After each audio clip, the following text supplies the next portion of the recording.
So it is conceivable that as we get deeper and deeper insights into the mind, artists will get ideas about how combinations of stimuli affect, for example, emotional states.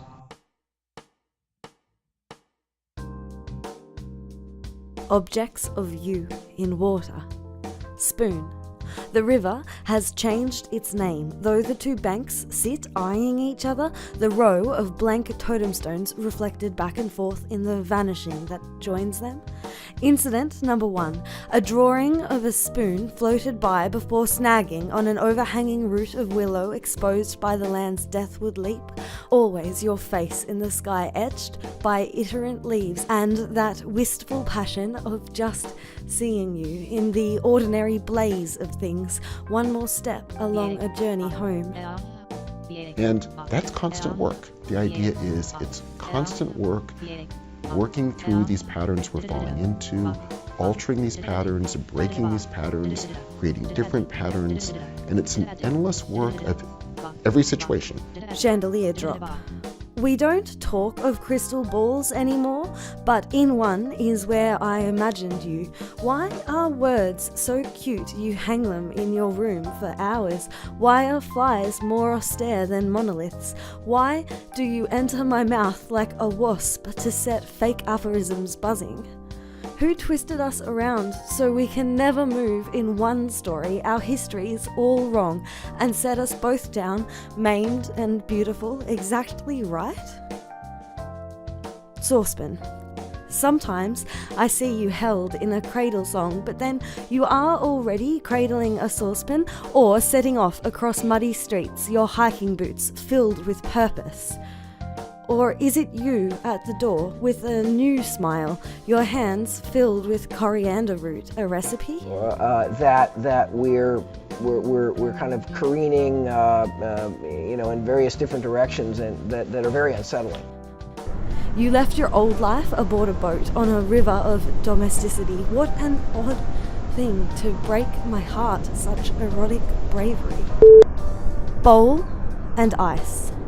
Later, from distraction, your thumb, with its small cushion of flesh untipped by the serrated knife, immersed in a bowl of ice, and you laugh, drinking wine above the sea, turning to blood as I continue to cut.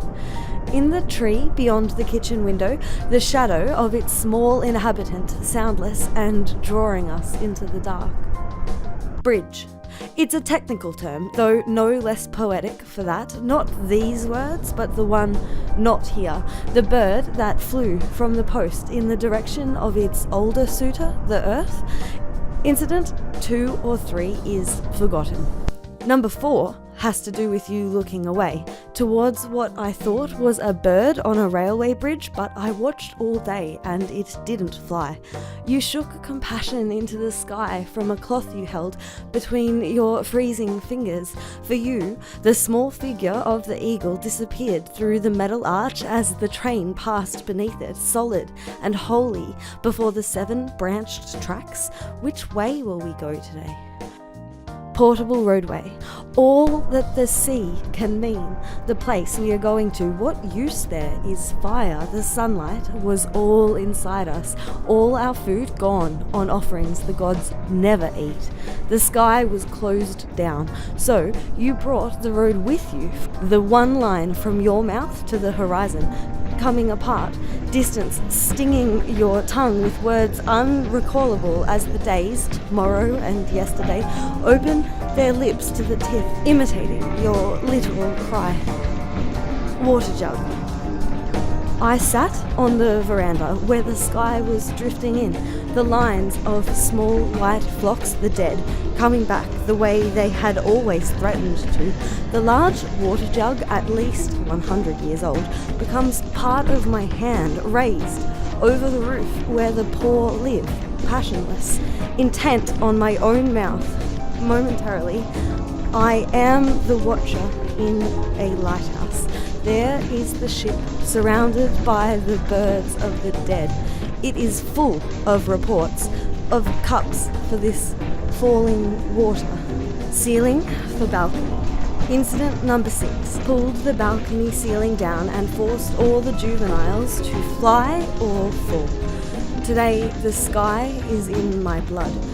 Were you already married to that galaxy when we met? You moved so fast, I couldn't tell. Lips.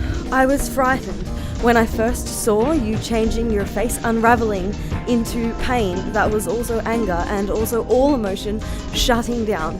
Like the pigeons you murdered, bits of their lives fluttered, screaming, stuck on your face. It was like making love, but in reverse. Your eyes dilated with otherness, your lips that didn't move. You know, none of us are here. Ladle. Coffee and curry steam in the same kitchen, their Hindu-Hispanic fragrance staining the dull air. A night garden where the trees split themselves open.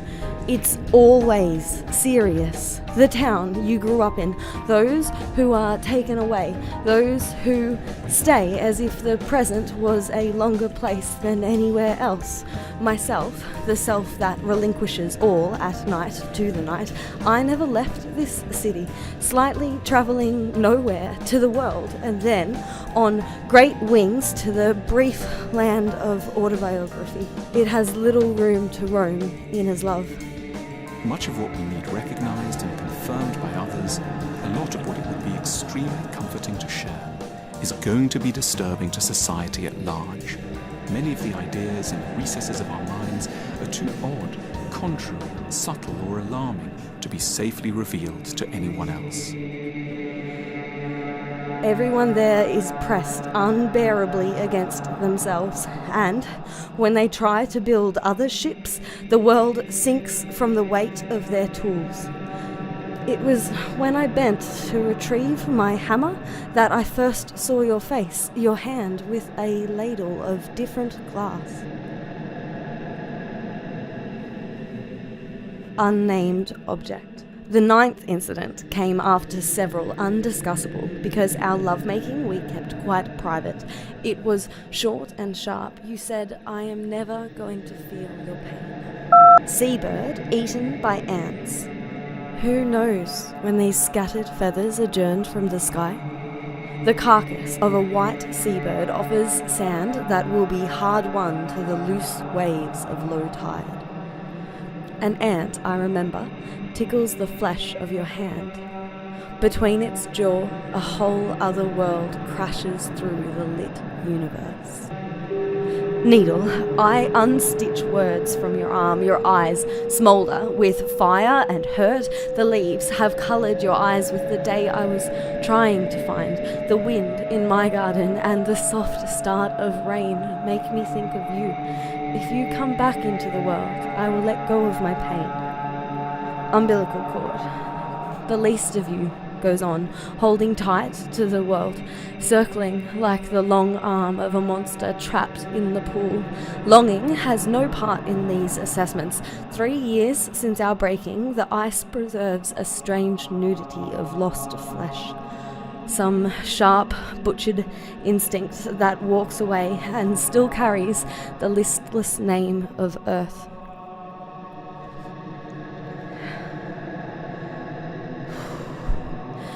Marker boys. Simply a pen scratching on a page, or rats feeding in a disused warehouse.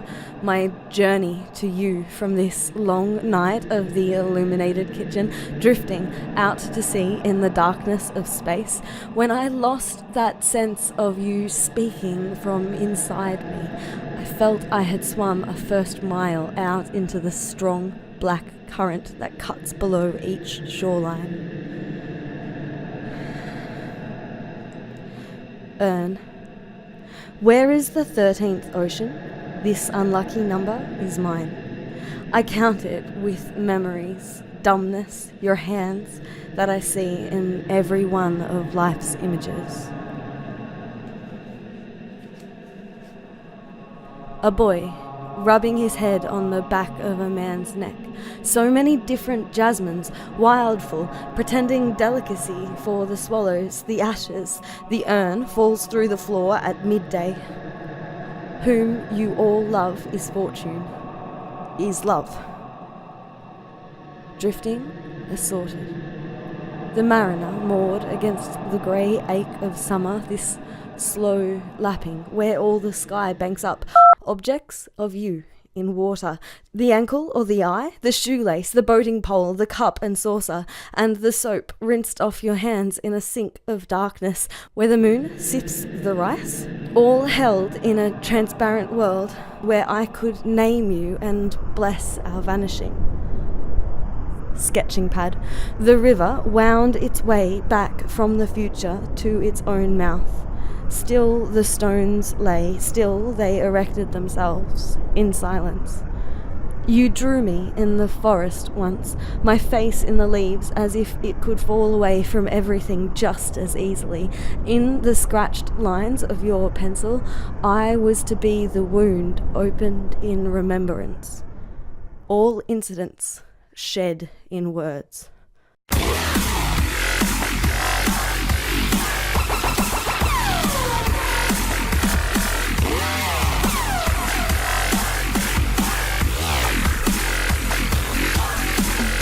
Sorry.